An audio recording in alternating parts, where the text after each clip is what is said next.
Now that we have clarified some things in regards to the metabolism and calories, and we have a starting point, let's begin with our tips and tricks.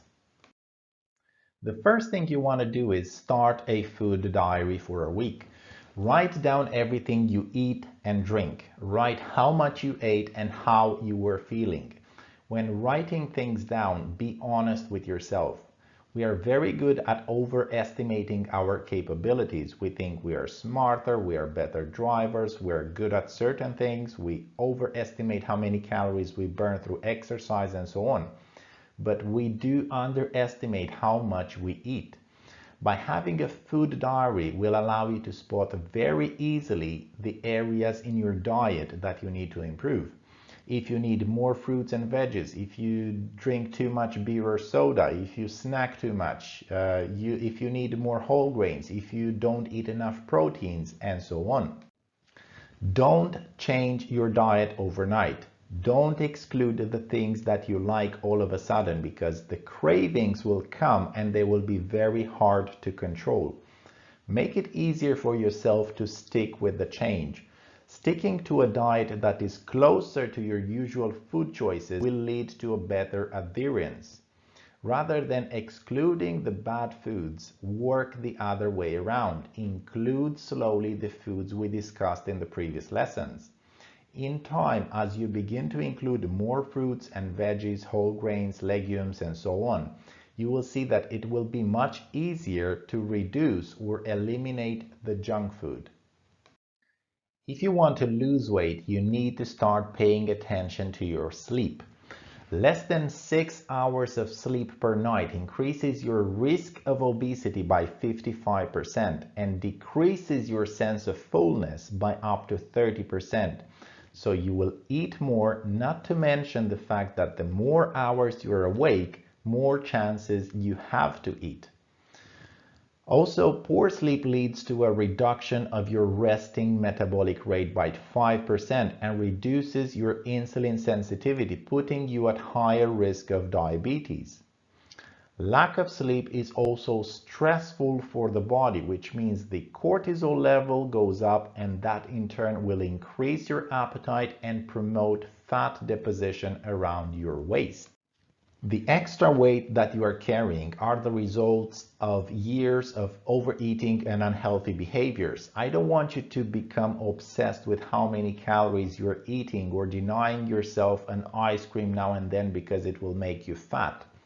In order to put 1 pound of fat, you need to consume between 3,500 and 7,000 calories above your maintenance level, once you factor the thermogenic effect of foods and the increase in energy expenditure. So it's fine if you enjoy yourself once in a while. Drink 1 glass of cold water before each meal. This will boost your metabolism slightly. It will help you burn around 8 calories. I know 8 calories is nothing, but when you add up all the water you drink in a day, the number will be much higher. Water before meals will also help you reduce the amount of food you eat between 10 and 20% per meal and improve your body composition. Now, if you want to prevent overeating even more, have a starter before meals, like a small salad or a soup. Another useful idea is to drink a cup of hot water with 2 teaspoons of chia seeds, a dash of lemon, and a dash of cinnamon. The chia seeds, if you leave them in water, they absorb a lot of water and they swell, giving a pudding-like consistency. The chia seeds have lots of soluble fiber among healthy fats and proteins, and they are very good at keeping you full. This is more a fact than a tip, but this might surprise many people. As we age, we tend to blame our slow metabolism for gaining weight, right? But research shows that the metabolism actually stays constant between the age of 20 and 60, and after it begins to gradually decrease. What changes though is that as we age, we tend to move less, we have less free time to do activities, we have responsibilities, we have more stress, and so on. And this is what is actually promoting the weight gain and not the slow metabolism. Very low calorie diets are not good for you in the long run. Yes, they will allow you to lose weight faster, but at the same time, it will stop your progress once you have lost a significant amount of weight, and they put you at higher risk of gaining that weight back because it will increase your appetite and it will decrease your basal metabolic rate in an attempt to hold on to that weight. This is called adaptive thermogenesis. For best results and to make sure that you actually stick with your diet change, you need a small calorie deficit of 200-300 calories per day. This will not be a shock to your body, and if you include plenty of fruits and vegetables, whole grains, legumes, and lean proteins, this will also keep you full for longer and you will have less cravings. The body doesn't need to nag you all the time to give him food. Another thing to consider is this: less calories you eat and less diversity of foods you have in your diet, the more your risk of upsetting your metabolism goes up. You need to get all the vitamins and nutrients that allow your body to function properly. You need enough proteins to maintain your muscle mass and repair the cells. You need enough albumin to carry all the nutrients to where they belong. You need enough fat to build and repair cell membranes. You need enough fat to produce the sex hormones, which in turn will affect your metabolism. You need enough fat for the absorption of vitamins because vitamins like vitamin D, E, A, and K are all fat soluble. You need enough iodine and selenium for the production of thyroid hormones, which again will affect your metabolism. You need enough calcium, you need enough vitamin C, zinc, vitamin B12. You need all these minerals and vitamins that are essential for the chemical reactions and the proper functioning of the body. So following a very low calorie diet for a short period is unlikely to create deficiencies, but in the long run it will for sure. And if the metabolism, the hormones, and the body is working against you, guess what? No more weight loss, no more health benefits, no more good mood, no more energy, and so on. So stick to a small calorie deficit. Make sure you have lots of diversity of foods to get all your micronutrients, increase your sense of fullness, and reduce your cravings. One more important thing to add here is that as you lose weight, your body needs to burn less calories in order to fuel a smaller body. Remember that all the tissues in the body burn calories. So less tissues you have because you lost weight, less calories you need to burn. So your new maintenance calories will be lower than when you first started.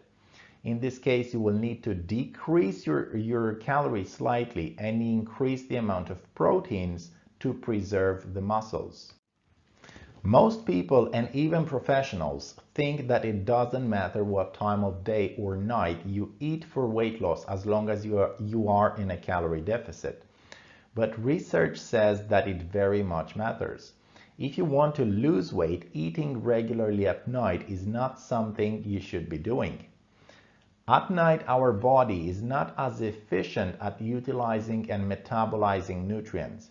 The body is better at metabolizing nutrients in the first part of the day because all the body functions, they follow our circadian rhythm. Eating at night reduces your glucose tolerance and insulin sensitivity, and it decreases your metabolism. There is also evidence that the thermic effect of food is up to 50% lower in the night, meaning that the body spends less calories digesting those meals. When comparing having an early dinner to having a late dinner, the people that eat earlier lose more weight, improve their insulin sensitivity, and their cholesterol level. There is more to it than that. If you leave the majority of your calories for the late part of the day, you have less energy during the day, so you will exercise less or you do less activity in general. Also, eating a heavy dinner will negatively impact the quality of your sleep, which creates a vicious cycle. Poor quality sleep leads to overeating the next day and so on. So have most of your calories in the first part of the day. For weight loss, proteins are very important. First, because they will preserve your muscle mass and they will keep you full for longer. But there is another benefit to proteins. They have a higher thermic effect, meaning that the body needs to burn more calories in order to digest them.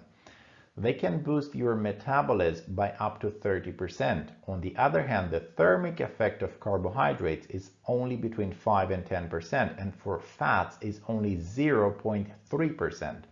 So if you eat 100 calories of lean proteins, you only absorb around 70 calories because the body used 30 calories to metabolize the proteins. Studies shows that diets high in proteins can boost your metabolism between 100 and 200 calories per day. But please remember what we discussed about proteins in the diet chapter. Proteins doesn't need to come necessarily from meats. This is a tip that will probably please the people that like white bread, pasta, and rice. Consuming vinegar with your meals will reduce the glycemic index and sugar content of carbohydrates between 20 and 40%. It improves insulin sensitivity while also increasing the satiety. So have 2 tablespoons of apple cider vinegar with your meals, or add the vinegar to salad dressings, or eat pickled foods in vinegar. Another tip for rice and pasta lovers and other starchy foods. Cooking starchy foods and leaving them in the fridge for a day increases the amount of resistant starches which the body cannot process. This means that you absorb less calories from the rice, pasta, or potatoes if you leave them in the fridge. This tip might seem trivial, but it is actually backed by research. When eating, sit down at the table, eliminate distractions like TV and phones, and chew your food slowly. Your brain takes a while to register that you had enough to eat. That's around 20 minutes. And I'm sure we all had moments where we ate quickly, then a few minutes later you need to sit down on the sofa because you feel too full, you feel you ate too much. Chewing your food slowly, it reduces the amount of food you eat per meal and increases your satiety hormones. In one study where they followed 500 men over an 8-year period, found that the fast eaters gained twice as much weight than the slow eaters. There is a lot of emphasis on what to eat in order to lose weight, but not how to eat. Research suggests that chewing your food 50 times per bite reduces your calorie intakes and make you feel fuller.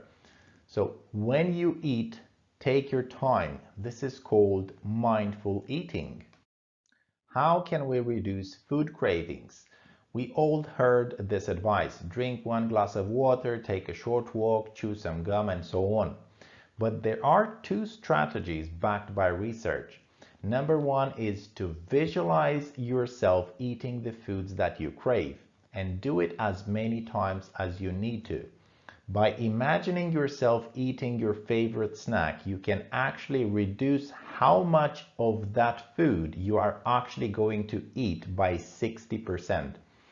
And the second strategy that has been used successfully to reduce cravings is to tap your forehead with your index finger for 30 seconds.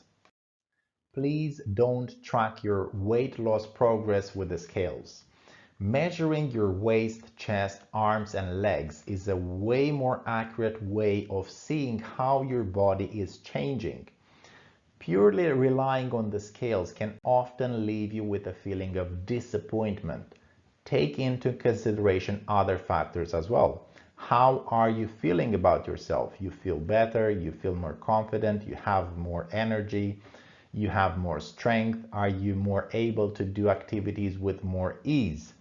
These factors in the end are more important than the numbers on the scale.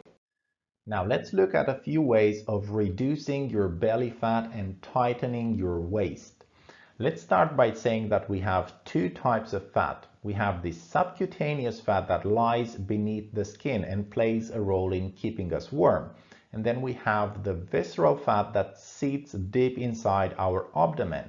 It smothers the internal organs and makes our belly stick out. The visceral fat increases our risk of developing heart disease, type 2 diabetes, and cancer.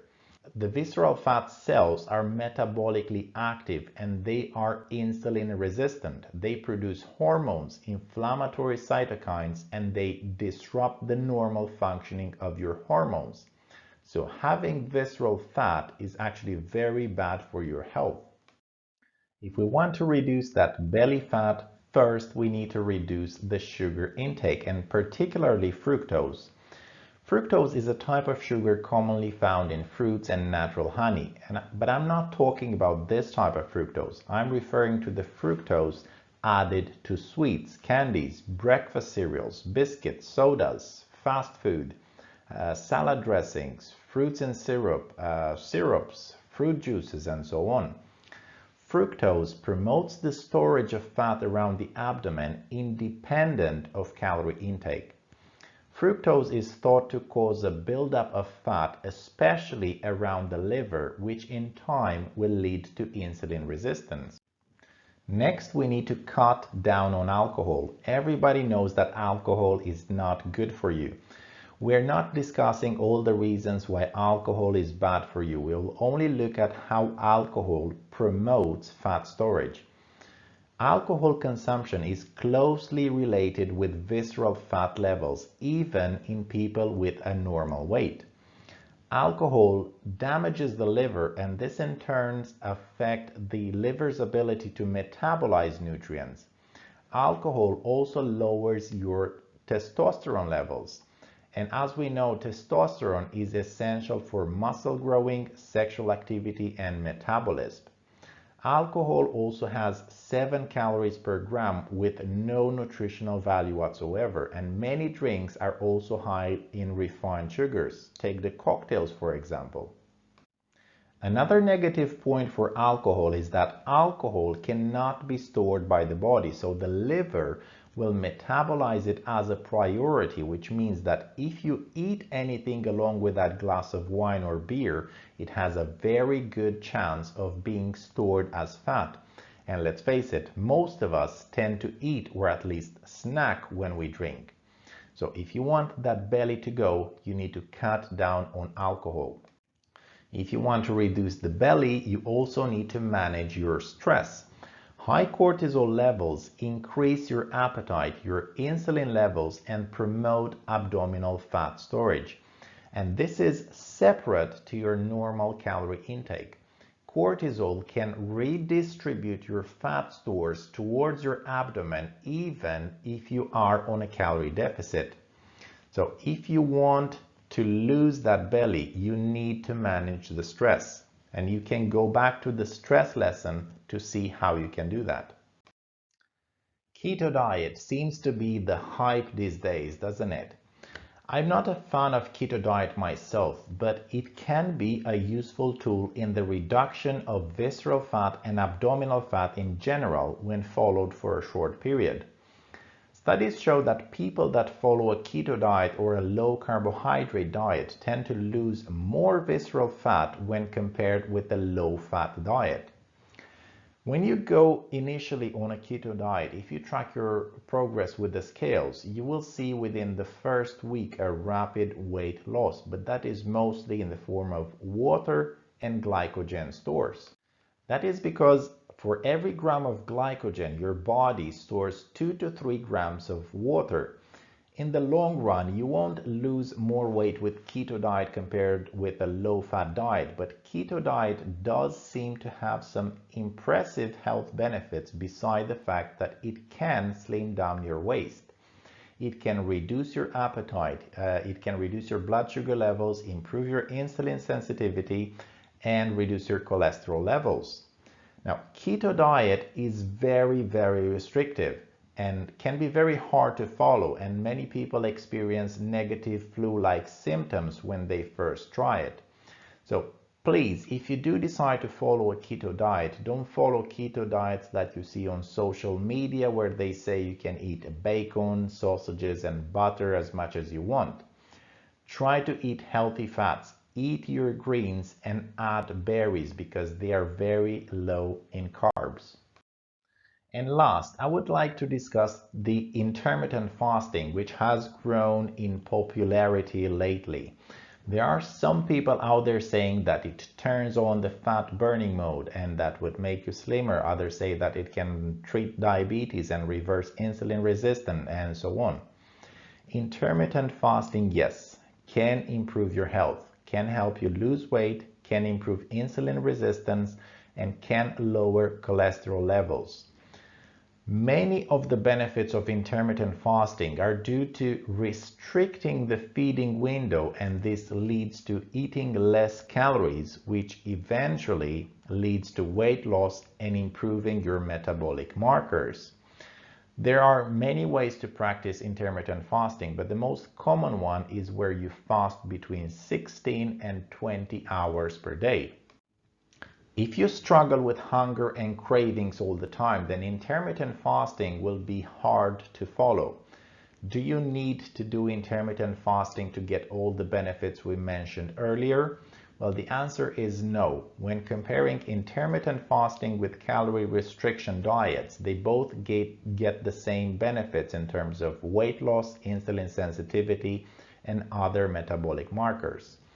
Intermittent fasting can be a simple tool to follow for most people because you know you have a set hour where you can eat, and then at a certain hour you stop. There is, however, evidence suggesting that following intermittent fasting, where you eat all your meals in the first part of the day, can be more effective at improving metabolic markers even without weight loss. And we discussed the importance of eating earlier in the day rather than late evening just moments ago in this lesson. Now, intermittent fasting is safe for the majority of people and it's worth giving it a try. But to get the most benefits from it, eat all your calories in the first part of the day, for example, between 8 a.m. and 2 p.m. And this concludes our lesson. Thank you for watching. Until next time.